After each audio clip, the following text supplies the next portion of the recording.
अब उसके बाद चौथे क्वेश्चन पे आते हैं। तो इसमें हम देख रहे हैं कि इसमें केवल हमें 2 भुजा का मान दिया है और कोण दिया हुआ है। तो इसमें हम चेक कर सकते हैं प्रमेय 6.5। अगर वो इसमें आएगा तो ये समरूप हो जाएगा।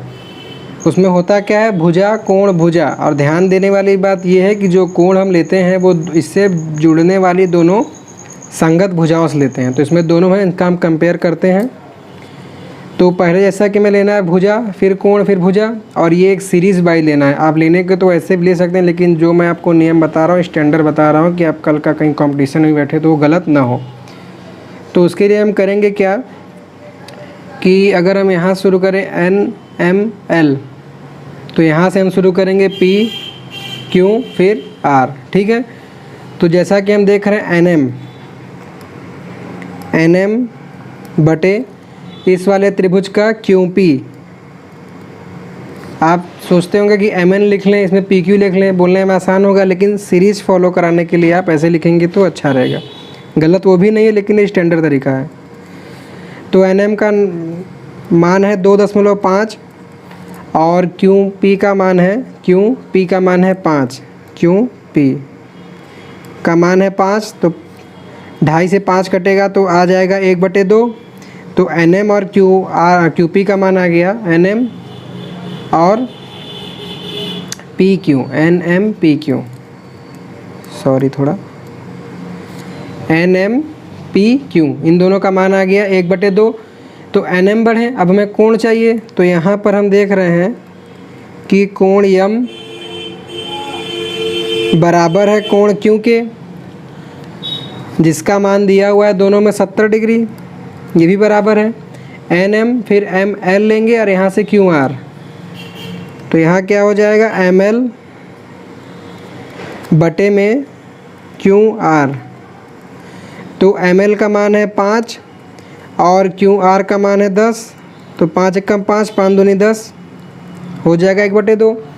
तो हमने देखा कि भुजा का अनुपात समान है, कोण भी समान है और भुजा का अनुपात समान है। तो इसलिए क्रम के अनुसार NML त्रिभुज NML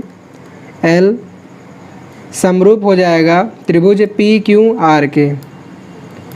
PQR के कौन सा समरूपता लगा? भुजा, साइड, फिर कोण, एंगल, फिर साइड, समरूपता से। ये तो हो गया चौथा। अब हम आते हैं 5वें वाले फिगर में। तो 5वें वाले फिगर में जैसा कि हम देख रहे हैं, यहाँ पे एक भुजा दिया हुआ है, एक कोण दिया हुआ है। यहाँ पे 2 भुजा दिया हुआ है और एक कोण दिया हुआ है, ठीक है। तो इसको हल करने के लिए जैसा कि हम 2 कोण लेते हैं, वो दोनों संगत भुजाओं के बीच में आना चाहिए। लेकिन यहाँ पे ये कोण जो दिया है यहाँ पर दिया हुआ है, तो इसको पहले हमें सॉल्व करके देखते हैं, सॉल्व हो जाएगा। लेकिन सॉल्व करेंगे तो कैसे? इसमें अगर 2 कोण पता होता तो हम तीसरे को ज्ञात कर लेते हैं, लेकिन केवल एक ही कोण ज्ञात है। तो इसलिए ये देखने से ही पता लग रहा है कि ये समरूप नहीं है। भले से भुजा कोण भुजा है, भुजा कोण भुजा है, यहीं पे आप गलती कर सकते हैं। तो लेकिन ये कोण, ये जो यहाँ पे दिया हुआ है, ये इन दोनों भुजाओं के बीच से हट के दिया हुआ है और यहाँ पे सही दिया हुआ है, तो इसलिए समरूप नहीं होगा। लेकिन हमें इसको सांकेतिक रूप में लिखना है, तो पहले लिख के देख लेते हैं। तो जैसा कि हम देख रहे हैं यहाँ पे भुजा कोण भुजा का लगेगा समरूपता। तो पहले हम देखते हैं BA इस त्रिभुज का और इस त्रिभुज का DF। तो यहाँ से BA बटे में DF। तो BA का मान जैसे कि दिया हुआ है 2.5 और DF का मान दिया हुआ है 5। तो इसको हम काटेंगे तो 2.5 से 5 कट के 1/2 हो जाएगा। भुजा के बाद कोण देखते हैं। तो जो कोण हमारा आना चाहिए दोनों संगत भुजाओं के बीच में, तो यहाँ पे तो कोण F है और यहाँ पे दोनों संगत भुजाओं का कोण हो जाएगा कोण B। तो कोण B जो है वो बराबर नहीं है कोण F के, क्योंकि हमको मान ही नहीं पता है, तो हम क्या रखेंगे यहाँ पे। फिर उसके बाद यहाँ से AB BC, तो यहाँ पे हो जाएगा BC बटे और यहाँ से हो जाएगा FE।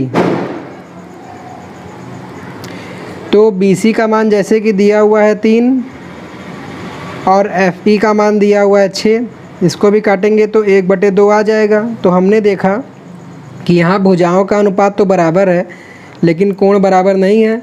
लेकिन समरूपता का जो तीनों नियम है, अगर उसमें से कोई एक भी हम यूज करते हैं तो तीनों कंडीशन को फॉलो करना चाहिए, और एक कंडीशन को फॉलो नहीं कर रहा है तो इसलिए यहाँ पे हम लिखेंगे कि त्रिभुज वही क्रम से BAC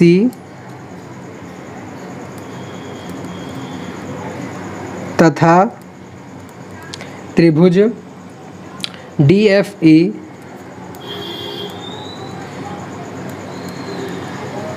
समरूप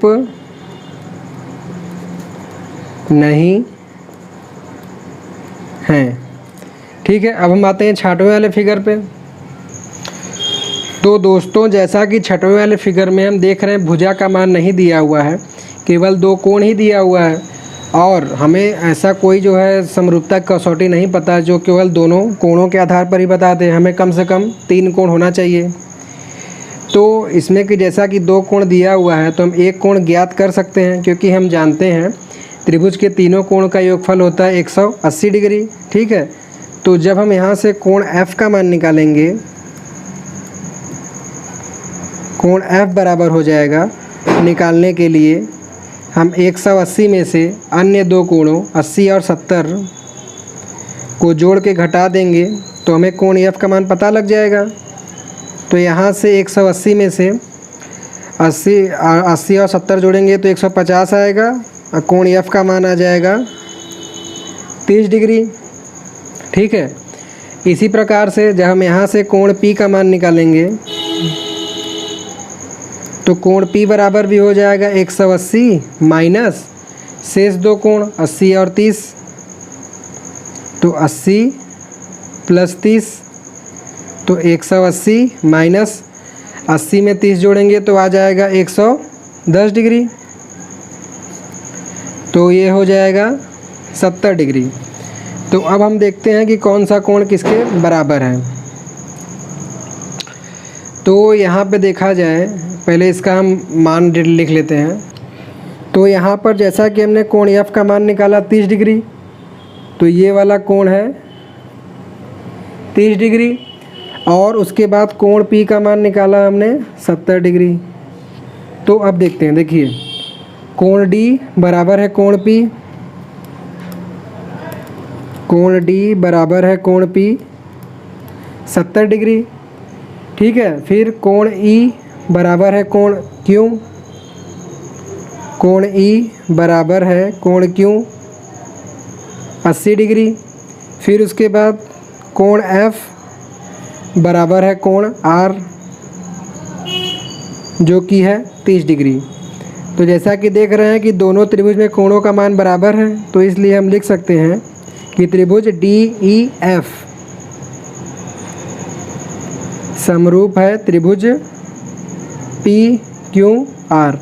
अगर आप इसका क्रम आगे पीछे करेंगे तो आप जो कोण पहले दिखाएंगे पहले, फिर दूसरा दिखाएंगे दूसरा, फिर तीसरा दिखाएंगे तीसरा, इस क्रम में लिखिएगा। तो यहाँ पे कोण कोण कोण समरूपता लगी है तो हम लिखेंगे एंगल एंगल एंगल समरूपता से। और इस तरीके से हमारा पहला क्वेश्चन सॉल्व हो जाता है। आशा करता हूँ कि बताया गया सभी सवाल आपको अच्छे समझ में आया होगा। तो प्लीज़ वीडियो को लाइक शेयर और कमेंट ज़रूर कीजिएगा, और चैनल को सब्सक्राइब कर लीजिएगा। So thanks for watching.